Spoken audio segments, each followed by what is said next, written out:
Ако не беше Born Fate от това, дето беше реагирал на първия му стрим на мой бит, нямаше да почна да качвам битове, камоли и песни. Нямаше да бъда това, което съм сега. Евалата много и на всичките от СФ.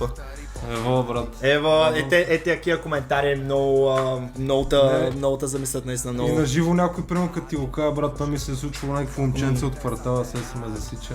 Ще ме знае там как изглеждам.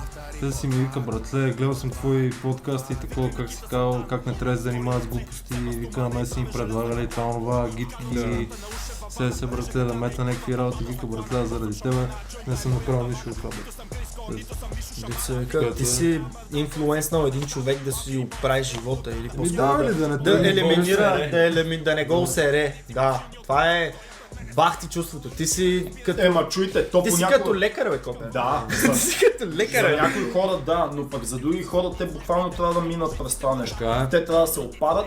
Ти дори да му кажеш някакъв съвет, той трябва задължително, брат, да се набута. Умните хора учат от грешките си, а по-умните учат от чуждите грешки. Между другото. Ние сме се учили от грешките си, ние сме правили глупости. Сега не сме отреп. Ама има някои да си остават. Много ясно.